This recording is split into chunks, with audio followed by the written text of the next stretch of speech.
Hey, what is up everyone? Welcome back to another review, and today I'm taking a look at this right here. This, in usual Advance of Zeta style, has one of the craziest, most over-the-top names around. It's called the ARZ-154BZ2 Gundam TR-6 BARZAM 2 REZEON Captured AOZ Reboot version. So yeah, what this really boils down to is, it's a whole lot of kits mixed together into an absolute high-grade, beautiful mess. Let's get it built. But first, as usual, I would not be able to get a kit like this in a big old red monochromatic box if it wasn't for those fantastic people over at Bai. So if you're looking for some premium Bandai or rare or hard to get kits, you will find them over there on Bai. Link in the description. Alright, so jumping on into the build, and things are going very swimmingly because I forgot to plug in the mic, so if you see my hands flailing around that doesn't match with the voiceover right now, that is the reason why. So yeah, this is a big old box. It is Master Grade Size Plus. This is absolutely huge. If you've never built one of these kits, they're a hybrid chimera mess. They're a lot of fun, but at the same time, kind of terrible. There's a lot of plastic in here, and even just looking at the manual just shows the kind of mess that you're in when you're dealing with one of these kits, especially this one right here. So that is the sheet of the parts lists. It actually says there are two kinds of A2 runners in here. There are two kinds of B2 and B3 parts in here. There are two kinds of C1 parts in here. So all of these have either BARZAM or wound wart parts, and they kind of, you know, will screw you over if you're not paying super close attention. On top of that, this is a big old pamphlet of a manual that, like, if you just open it out like this, it's not even a little booklet. There's nothing. There's nothing about the blurb, there's nothing about the equipment, it's just instructions and warnings. Whew, now I was about to start onto the legs here, and we have a half a page plus 3 solid pages of this manual dedicated to only the legs, and that's not even including the waist unit. This is gonna be a bit of an ordeal. Let's go. And 1 bajillion years later, so I've got one leg finished, and this is one long high-grade leg. I'm pretty sure the whole upper part right here is essentially a standard BARZAM leg, and from here up is a tucked up wound wart leg. So this has probably the single most amount of building I've ever seen in a high grade leg ever. It's a whole chimera of parts. What you get in the end still has articulation, if not kind of like wild in its design, but these kits aren't really known for having crazy articulation or for really standing up very well either. Let's get one built. So now jumping into the build, and this is a hybrid even at its core. So you build together the knee joint just like so. It's the usual kind of high grade looking knee joint with an extra part on top. Then you start building the wound wart aspects. These have polycaps. The BARZAM aspects don't. And they all attach then inside of this section like so. So this little bit here, that is the wound wart's transformation, but I don't think this kit uses it. More wound wart aspects pile on top, including those landing gear style feet round back. Simple sandwich, fold up the gear, and then we've got that tiny little foot. And I will mention these Advance of Zeta kits are pretty bad for the nub, so you're gonna have to take a lot of time on cleanup on this kit. A couple of more parts attach on wound wart style. This section right here is new for the kit for adding some new aspects on. The rear section is new too. A whole bunch of armor parts then attach on. This is exactly the same as the standard wound wart, so if you've never seen one before, this is pretty much how it builds up. This little section right here is brand new, so we do have an attachment right there. And then that slots into this new little section up top, just like so, adding on these little bits. And I don't know what they are because there is no included information in the manual. They could be sensors, they could be mines, they could be anything. Now we're blasting into the BARZAM side of the legs. Once again, I think we already did a little bit. No, I haven't built the foot yet, so I'll build that in a minute. We've got this little sliding mechanism attaches in like so, slides up. This is for a thruster around on the back of the legs. We've essentially got another kind of knee joint up here. The last one we would have seen would have been the wound warts one. This one is the BARZAM's one, and not the standard BARZAM either. This is the BARZAM reboot version. Got a little bit of a thruster to put together here. This section does require a sticker or painting. This right here is the one in question, and the sticker sheet on this kit is pretty lethal, to be honest. But again, that's usually the case for a Advance of Zeta kit. That then pops up in here, another segment up on there, and then we've got some armor which attaches on like so. We've got some nice little color separated thruster segments. There's one. A tiny little one for attaching onto the other side. And at this point I realized I totally forgot to build the foot, so that is made out of 2 segments like so. A heel around back, a nice ball joint for the ankle right there. This part once again is from the BARZAM, so it does mean it doesn't have any polycap joints. The toe bend is this bit of a C-clip, but it's a nice thick C-clip, so it holds on pretty well, and it all finishes off with this little segment which attaches in like that. This then attaches on like that. The whole big leg section we built then fits on in there too. Other side then pops on like a sandwich, locking everything into position. Round in the back then we have a thruster segment which builds up out of 2 outer sections, a little bit of a joint, and then some red armor on the sides. That then pops around back just like so. This is kind of one of those moving little thruster segments, pops in like that. We also do have a little bit of a thruster extension cover aspect. A nice additional thruster for right here in the front. Again, this plastic does mark a lot. It is best to cut these at a distance and then clean them up with something like a file. So yeah, what we've got now is 2 different legs, the Woundwort leg and the BARZAM leg. And then you just fold up the leg of the Woundwort and slap it down into the top of the BARZAM one to give you this BARZAM 2 leg, which is ridiculously long. I mean, for example, there is your standard Gundam high grade, so this is a big boy. Alright, so moving on into the wild cylindrical center of a TR-6. Just in case you're not that familiar with Advance of Zeta kits, they're all mainly based around 2 kits. The Hazel, which is TR something, I'm not sure off the top of my head, maybe TR1. And the TR6, which is this one right here with this kind of bit in the middle, which is the Woundwort. So this is a variant of the Woundwort. This is the cylinder at the middle of every Woundwort. This one, however, I do feel is brand new for this kit. It is not reusing the one out of the Woundwort itself. Some white panels for either side of the cylinder. There we go. There are some polycap joints attached into these segments. This bit is quite the interesting connection right here. It's kind of like a C-clip, but it's attaching internally to this. That then just closes up just like that with, well, basically the mirrored section of the other side. Now, after the kind of meh color separation down the legs where we did need some stickers, once again, I did not use them, I'm actually shocked by this. That little V that is at the crotch of a lot of Federation suits. I know this is the Titans, but technically part of the Federation. Well, they have this little V. They're not always color separated, but in this kit they are. Nice. Or well, it is, not they are. The build then continues on with this long overcompensating crotch bit. Now building the internals of the overcompensating crotch bit. We've got a little front thruster piece attaches in like so. Beam saber made out of 2 parts. The beam saber stores inside of this like so. And then that just pops on inside like that.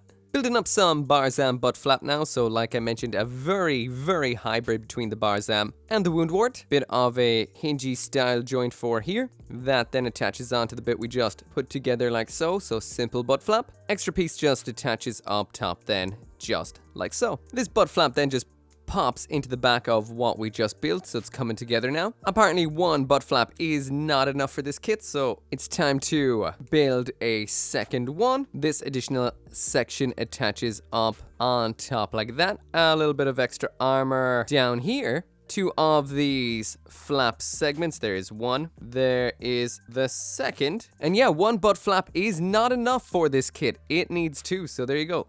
Double butt flap action. I suppose at this point too, it's also worth popping on the legs, and some of these Advance of Zeta kits are absolutely huge. I guess the reason it comes in a master grade size box is these might just almost be a master grade size Gundam. This is the high grade BARZAM 2. This is the master grade RX-78 3.0. So that's a big pair of legs. Onto the torso now, and from chopping this out I can already see that it's super unique. We've got a lot of aspects, for example like this section right here that really does look like it's straight from the Woundwort, but this back section's brand new. This little flap is Woundwort. We've got some interesting white piping that pops up in behind that. This little joint right here, once again straight from the Woundwort with that piece. Some more pipes then above that to finish off that piping. There it is. The neck here, once again, both parts of this are from the wound wart yet again, and that just slots in there like so. It's from here that it truly starts to deviate from the wound wart with brand new parts for this kit. I think those are the shoulder joints right there. The part we just built beforehand slots then into that. This goes on both sides. So this is a tiny little torso section again. Wound wart styled, but not wound wart. Next up then you've got to build a core-ish section that goes to the front of this. This has a lot of tiny little pieces with quite unique geometry that sometimes it's hard to tell what part is up, what part is down, and then when you get the black armor sections onto the outside, you've got a teeny tiny little piece to attach in for that little bit of detail in there. Finally then, this should all attach onto the front. The pipes should come together into it, and this definitely has a real Zeonic flair to it. Damn, that's a nice torso. From here on, this definitely continues to remain unusual. We've got this tiny little C-clip section attaches into this part with some missiles. That then attaches into this upper section right here. Another part, these parts were attached together already. I didn't want to do it on camera because that white section is tiny and the chance of dropping it is super, super high. Kind of like that. Things are more likely to fall when I'm doing it, well, up at a funny angle like this. But anyway, there we go. That bit of armor then holds that all together. So now we've got some side sections for on this, which build up simply out of these two parts, which attach together like this. Those parts we saw before were not the shoulder joints because these right here, these are the shoulder joints. This part we just built attaches then onto that just like so. The missile sections up back and flip out like that. These are probably meant to be in a different color like gray or something similar, but you'd have to detail those up yourself. Then you grab the torso we just had and these attach on. Oh yeah, that looks extremely, extremely cool. That is an interesting torso. Tiny compared to the legs. And speaking of those massive legs, let's get them back into the equation and pop this in. Like I've said a couple of times already, the geometry on this is absolutely wacky. There we go. There's this high-grade beast slowly coming together and just as jank and wiggly as we're used to the line being so far. So jumping up onto the arms now, and this is what we get once we're finished. Now there's a whole lot of building in what is essentially a small arm. It does have a lot of nice articulation. If you've ever seen the events of Zeta BARZAM, it is a very intricate, nice kit. Again, just like the rest of it, it's super atypical. This right here is the shoulder. It would help to put that on the right side. There we go. And this bit then attaches in on that. So this is essentially the shoulder joint. That's where the shoulder pops in, and it's just a hinge. Simple but effective. That then just pops into this piece. This piece then attaches in from the side and locks the shoulder into that. A white little cuff section attaches in then from underneath. This then attaches in through the shoulder section. There we go, like that. Then like that. And then it's just locked together on top with another little piece. Like so. The forearm now builds as a separate unit, this here being the elbow, again completely and utterly atypical. This section is normal enough, but this down here is unusual. It then connects on like so, and this is essentially for a bit of a kind of C-clip style thing to attach onto from the side like that. This bit then locks on in from the other side like that. Then we've got this forearm shield which attaches in on one side, locks in then on the other. There's the wrist joint right there, just so you can get a bit of an orientation on what's being built. That's the elbow. And then just a typical high-grade hand pops in like that. That bit we just built attaches via a ball joint, so that's a double jointed elbow we've got, which allows it to bend as well as move around in unusual kind of ways. And then that attaches onto what we've built so far, onto that ball joint up in the shoulder. So it seems like you have to support this section here while moving the arms, or that bit will rotate on the body. So there. That's what we've got so far. Look at those tiny, tiny little arms. So on to the head now, and there are two options in here, the stored and non-stored version. Thankfully, there is enough parts to build both. This is the stored version I built already. Now, let's do the not stored version. First off, there is a sticker for the eyes, which is a little bit sad, but it is what it is. It just sticks on the usual way. We've got a little Gundam muzzle in here.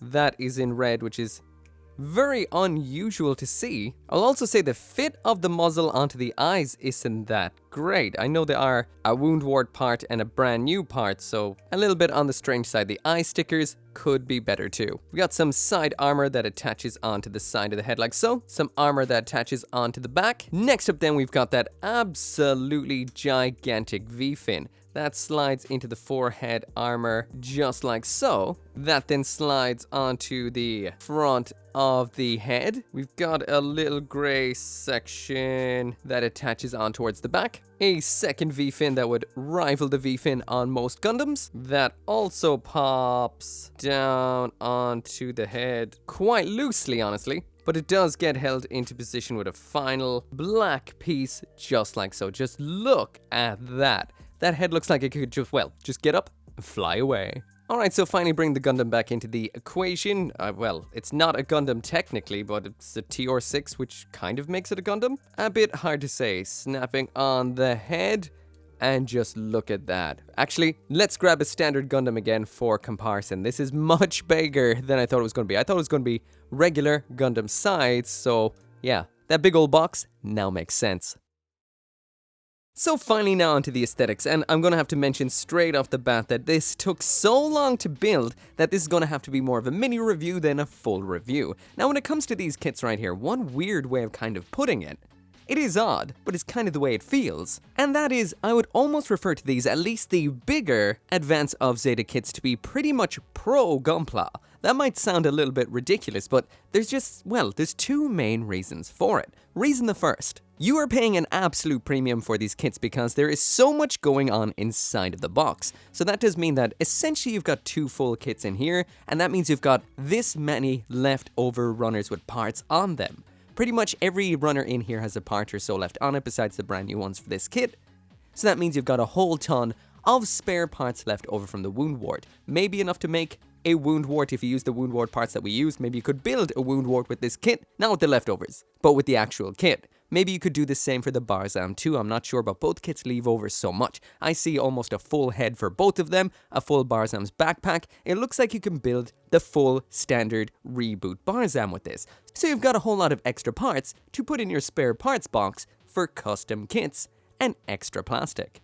The other reason I would give for these being pro Gunpla is out of the box these are notoriously not that awesome. There is a lot of issues with them that you will have to make up for yourself. Now that doesn't go for the BARZAM reboot, that was a fantastic kit out of box, but a lot of the bigger ones like the Hazentele and this right here, they've got a lot of issues. From simple issues like poor nub placement and plastic that marks up really badly, the red on here is not awesome at all. It does look toyish, and it is very easy to mark. The same kind of goes for the black. There are quite a few color inaccuracies all over the kit as well, some of which have stickers for covering them over, some of which do not. There's a quick glimpse at the sticker sheet that comes with this, so there is quite a few colors like black, gray, and white, as well as a lot of thruster aspects that are not color accurate on the kit. On top of all of that, these kits are very janky, mainly because a lot of them are based with the wound wart at the core, and that kit was meant to be a tiny little cute Gundam, not have massive Gundams built on top of them. Again, it is a phenomenal kit. Don't get me wrong, I absolutely love Advance of Zeta kits. They're just a very hard recommendation, and for a lot of people, these kits just aren't for them. That's probably why they are premium Bandai.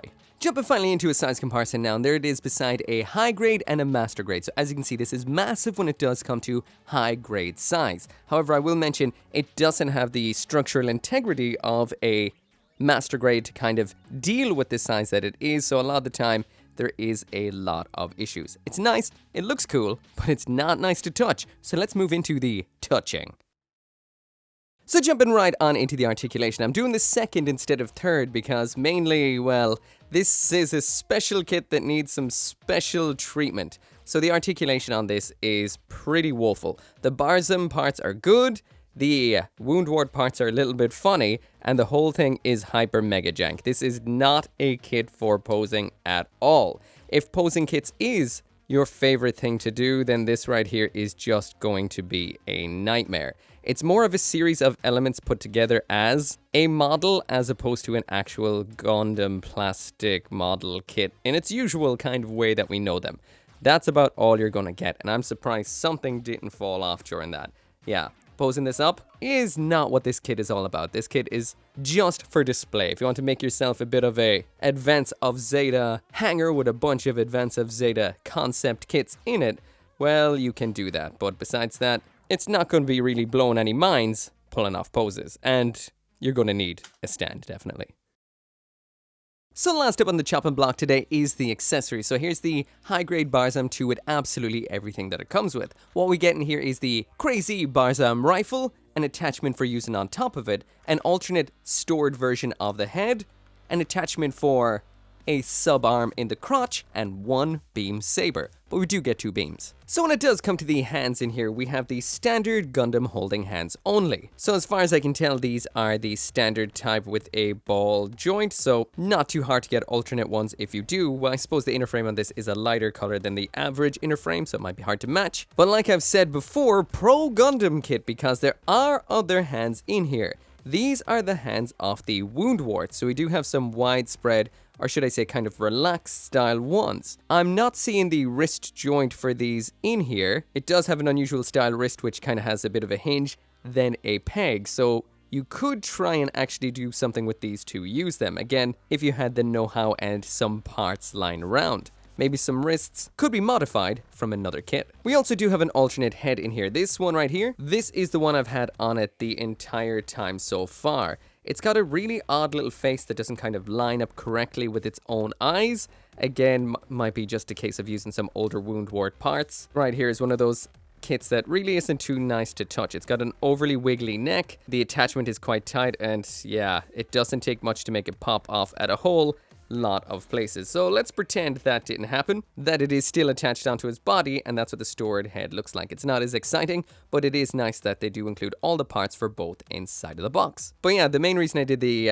articulation first is I'm just going to set this up in the way that I'm going to pop it up on the shelf, because I find with these kits you've got 2 options and 2 options only. First off, I will mention these pop off a lot, both butt flaps. But yeah, the 2 options are you can either build this, panline it while you're building it, detail it up while you're building it, then pop it together and stick it on your shelf, never to be touched again. The other option, of course, is to really get in there, tighten up all the weak joints, modify anything that is a little bit on the funky side, maybe give it some custom hands too while you're at it, and actually go full haul. But yeah, we do have a beam saber, very Xeon looking with that yellow beam, fits in just like so. I will mention we do have a little bit of a extra attachment part that can be used in the crotch section down here with a little bit of a swinging mechanism. Again, I'm not going to go through it today because this kit is likely to just fall apart as opposed to do the things that you want it to. I'm just trying to get this little section out from underneath. It swings out like so, and you can extend that a little bit to use the beam saber with it, but can be a little bit on the nightmarish side, and I don't have a whole lot of time for editing out swear words and possible unhappiness. So yeah, I'm going to get its weapon on him, stick it on the shelf, never to be touched again. Anyway, here we go. So we've got the BARZAM beam rifle. This is the exact same one that we would have seen with the reboot version of the BARZAM, which is extremely, extremely nice and really cool. That kit I highly do recommend. This one, not so much unless you're ready to really put the time and extra effort into it. So this is an attachment point or part that attaches up top like so. So you've got yourself a doubled up weapon. We've got this little section up here as well, which means you can attach it into the other arm, which is probably what I'm going to do. But anyway, getting this into the hand does involve removing the hand. Thankfully, that's the only thing that came off. The hand grabs onto the handle just like that. This then has a cool 2-point attachment. It attaches on into the wrist hole in the usual kind of way. And then we have this interesting bit that attaches into the upper arm. Usually we see a lot of forearm attachments, never anything like that. That is cool. It does have some articulation too, so you can bend the elbow while it is attached. This weapon, that's what it looks like when it's attached on with this beam rifle, but you can also pop it off like so. There is a swing out handle on the bottom and a swing out handle on the side, so you can hold it like this. It looks kind of like a grenade launcher with these particular 2 handles right there, but what I'm going to do is just do what we did on the other side and attach it on into the same upper bicep position that we did with the other weapon. It's a little hard to get in there, but once you get it in there, it looks like this. This doesn't look as nice as I thought it would. There's no articulation to make it not just stick out funny like that. So in the end, I decided to just go with leaving it on the other beam rifle just like so. And that's it. I'm not touching this kit anymore. So anyway, that right there is it for the review, and for this kit I can go no higher than silver tier. Out of box, this is definitely quite a bit of a mess. Now, I'm saying that from a place of love. I love these kits to pieces. I love the fact that Bandai has actually gone ahead and made model kits of what are prototype mobile suits with experimental weaponry. They feel like experimental kits. They're made out of a whole bunch of different parts you can take apart and put together in different ways. There's different option sets out there that do have various different adapters and stuff, and they attach together in crazy sorts of ways that is a lot of fun. It is definitely good that they are P Bandai, because these are not general Gunpla populace enjoyer kits, if you get what I mean. This has its issues. This, to me, really does feel like a pro Gunpla. So all I can say in the end is, if you like these kind of kits and you know what you're getting yourself into, then absolutely go for them. If you're just kind of curious and want to try them out random, I say think about it. They are very jank and not your average Gundam model kit. Anyway, I'll be back with another video tomorrow. Thanks for watching again, and I'll see you then. Once again, I kind of finished this video right here without special thanks to the channel members and the patrons over on Patreon, including Simon Paskin, Abraxas, Caleb Engelhart, Joe, RG59061, ShadowWolf179, Van Fawn, and Scotty Thomas.